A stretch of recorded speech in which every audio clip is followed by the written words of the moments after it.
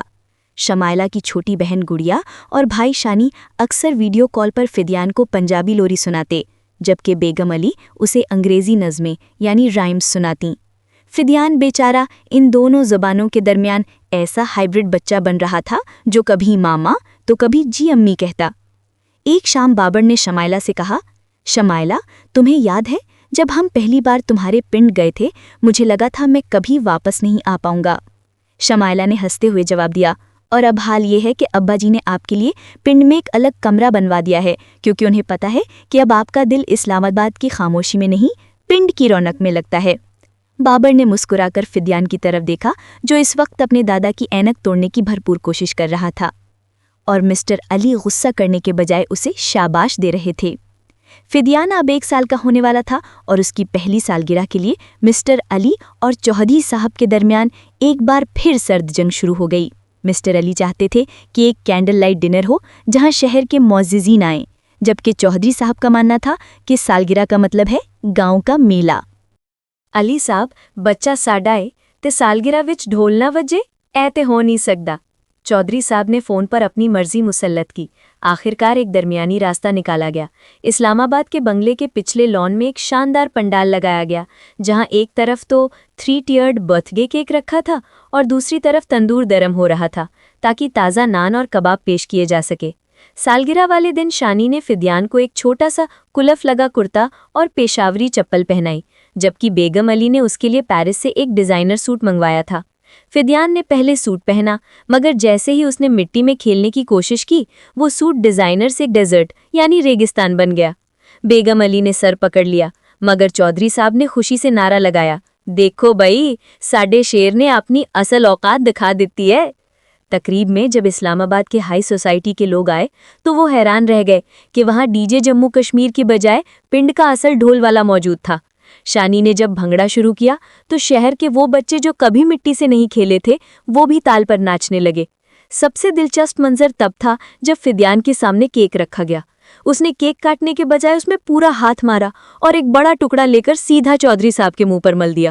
اوئے واہ پتر، تو تے ابھیاں تو مکھن لگانا سیکھ گیا ہے، چودھری صاحب نے کہکا لگایا۔ مسٹر علی نے اپنی نفاست کو بالائے طاق رکھتے ہوئے کیک کا ایک ٹکڑا چودھری صاحب کو کھلایا۔ اس رات اسلام آباد کی فضا میں وہ کہے گونجے جو کسی بھی رسم و رواج کے محتاج نہ تھے۔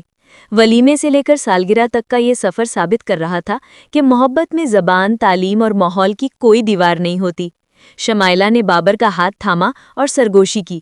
بابر، کیا آپ نے سوچا تھا کہ ہمارے دو مختلف خاندان اس طرح ایک ہو جائیں گے؟ بابر نے فدیان کو گود لیتے ہوئے کہا، سچ تو یہ ہے شمائلہ کہ فدیان نے ہمیں ایک نہیں کیا، بلکہ اس نے ہمیں یہ سکھایا ہے کہ خوشی صرف پرفیکشن میں نہیں بلکہ اس بد نظمی میں ہے جو دلوں کو جوڑتی ہے۔ سالگرہ کا یہ جشن ختم ہوا، مگر ایک نئی داستان کا آغاز ہو چکا تھا، جہاں فدیان اب دونوں گھرانوں کی آنکھوں کا تارا تھا۔ وقت پر لگا کر اڑ گیا اور اب فدیان 3 سال کا ہو چکا تھا۔ وہ اب نہ صرف پھیڑی بن کر پنڈ کی گلیوں میں دوڑتا تھا، بلکہ اسلام آباد کے ڈرائنگ روم میں مسٹر علی کی لائبریری سے کتابیں گرا کر ان کا مطالعہ بھی کرتا تھا۔ اب باری تھی اس کے اسکول میں داخلے کی، جو مسٹر علی کے نزدیک زندگی کا سب سے اہم مشن تھا۔ بیگم، میں نے فدیان کے لیے دی رائل انٹرنیشنل گرامر اسکول کا انتخاب کیا ہے۔ وہاں بچوں کا نہیں، والدین کا انٹرویو پہلے ہوتا ہے، مسٹر علی نے اپنی 3 پیس سوٹ کی کریز درست کرتے ہوئے کہا۔ بیگم علی نے شمائلہ کو خاص ہدایات دیں کہ انٹرویو کے دن وہ صرف انگریزی میں بات کریں، مگر انہیں کیا معلوم تھا کہ اس دن چودھری احمد خان بھی سرپرائز دینے اسلام آباد پہنچ جائیں گے۔ انٹرویو والے دن جب مسٹر علی، بابر اور شمائلہ پرنسپل کے دفتر کے باہر بیٹھے تھے، تبھی کوریڈور میں بھاری قدموں کی چاپ سنائی دی۔ چودھری صاحب اپنی مخصوص کلف لگی پگڑی اور ہاتھ میں چاندی کے دستے والی لاٹھی لیے نمودار ہوئے۔ اوئے علی صاحب، فدیان پتر دا داخلہ ہو گیا یا میں گال کراں؟ ان کی آواز سن کر اسکول کی نفاست بھری خاموشی میں زلزلہ آ گیا۔ پرنسپل، جو ایک سخت مزاج خاتون تھیں، نے چودھری صاحب کو دیکھ کر اپنی اینک ناک پر ٹکائی۔ ایکسکیوز می، آپ کون ہیں؟ انہوں نے انگریزی لہجے میں پوچھا۔ چودھری صاحب نے کرسی کھینچی اور بڑے اطمینان سے بیٹھ کر بولے، بی بی میں ایس کاکے دا دادا واں، سنیا تسی پتر نو پڑھانا ہے، پر پہلے اے دسو کہ تسی اینو بندہ بناؤ گے یا صرف طوطا؟ مسٹر علی نے شرمندگی سے آنکھیں بند کر لیں، جبکہ بابر نے بات سنبھالنے کی کوشش کی۔ پرنسپل نے پوچھا، مسٹر چودھری، آپ کے پوتے کا تعلیمی بیک گراؤنڈ کیا ہے؟ چودھری صاحب ہنسے، بی بی اے دی ٹریننگ تے بڑی سخت ہے، اے پنڈ وچ گھڑ سواری جاندا ہے، خالص مکھن ہضم کر لیندا ہے، تے جدوں اے غصے وچ آوے تے پورے پنڈ نوں نچا دیندا ہے۔ ہن تسی دسو، تہاڈے اسکول وچ اینے فیچرز ہیگے نے؟ پرنسپل صاحبہ، جو اب تک صرف کتابی باتیں سنتی آئی تھیں، چودھری صاحب کی اس بے ساختگی سے متاثر ہوئے بغیر نہ رہ سکیں۔ انہوں نے فدیان کی طرف دیکھا، جو اس وقت پرنسپل کی میز پر رکھے ورلڈ گلوب کو فٹ بال سمجھ کر گھما رہا تھا۔ آپ کا بچہ بہت ایکٹیو ہے، انہوں نے مسکرا کر کہا۔ چودھری صاحب نے فوراً اپنی جیب سے خالص دیسی شہد کی ایک چھوٹی بوتل نکالی اور پرنسپل کی میز پر رکھ دی۔ اے لو بی بی، اے کھاؤ گے تے دماغ کمپیوٹر وانگو چلے گا۔ فدیان پتر نو داخل کرو، فیس دی فکر نہ کرنا، اسی فصل ویچ کے اکٹھا چیک دے دیاں گے۔ اس دن رائل انٹرنیشنل اسکول کی تاریخ میں پہلی بار کسی نے رشوت میں شہد کی بوتل دی تھی۔ مسٹر علی کو یقین تھا کہ فدیان ریجیکٹ ہو جائے گا، لیکن حیرت انگیز طور پر پرنسپل نے فدیان کا داخلہ کنفرم کر دیا۔ انہوں نے مسٹر علی سے کہا، ہمیں ایسے ہی را ٹیلنٹ کی ضرورت ہے جس کے پیچھے اتنی مضبوط جڑیں ہوں۔ گھر واپسی پر چودھری صاحب نے فدیان کو کلفی دلائی اور بولے، دیکھیا پتر، شہر دے وڈے وڈے افسر ساڈی ایک لاٹھی نال سدھے ہو جاندے نے، ہن من لگا کے پڑھنا تاکہ کل نو تو انگریزی چودھری بن سکیں۔ بابر اور شمائلہ نے ایک دوسرے کو دیکھ کر سکھ کا سانس لیا۔ فدیان کا تعلیمی سفر شروع ہو چکا تھا، جس میں اسلام آباد کی کتابیں اور پنڈ کی حکمت دونوں شامل تھیں۔ فدیان کا اسکول شروع ہوئے ابھی چند ہی ہفتے گزرے تھے کہ اسلام آباد کے اس بنگلے میں ایک نئی قسم کی ہنگامہ آرائی شروع ہو گئی۔ اس ہنگامے کا نام تھا ہوم ورک۔ مسٹر علی نے فدیان کے لیے ایک مہنگی اسٹڈی ٹیبل اور لیپ ٹاپ منگوایا تھا، جبکہ بیگم علی روزانہ اس کی ڈائری چیک کر کے اسے اے اسٹار گریڈ دلوانے کے خواب دیکھتی تھی۔ ایک شام فدیان کو فیملی ٹری، خاندانی شجرہ بنانے کا ٹاسک ملا۔ مسٹر علی نے بڑی نفاست سے چارٹ پیپر نکالا اور فدیان کو سمجھانے لگے، بیٹا، سب سے اوپر دادا ابو، پھر پاپا اور پھر تمہارا نام آئے گا۔ ابھی وہ لکیریں کھینچ ہی رہے تھے کہ چودھری صاحب، جو اتفاق سے شہر آئے ہوئے تھے، کمرے میں داخل ہو گئے۔ اوئے علی صاحب، اے کیڑا بوٹا بنا رہے ہو جڑا صرف کاغذ تے ہی ہے؟ چودھری صاحب نے اینک لگا کر چارٹ کو دیکھا۔ مسٹر علی نے وضاحت کی، چودھری صاحب، یہ اسکول کا پروجیکٹ ہے، فدیان کو اپنے خاندان کے بارے میں بتانا ہے۔ چودھری صاحب نے حق کا ایک طرف رکھا اور کرسی کھینچ کر بیٹھ گئے۔ نہیں جی، انج تے فدیان نو پتہ ہی نہیں لگے گا کہ او کنہ دا خون ہے۔ ਸ਼ਿਜਰਾ ਤੇ ਇੰਜ ਹੋਣਾ ਚਾਹੀਦਾ ਹੈ ਕਿ ਬੰਦਾ ਪੜ੍ਹੇ ਤੇ ਉਹਨੂੰ ਆਪਣੀ ਗੈਰਤ ਯਾਦ ਆਵੇ।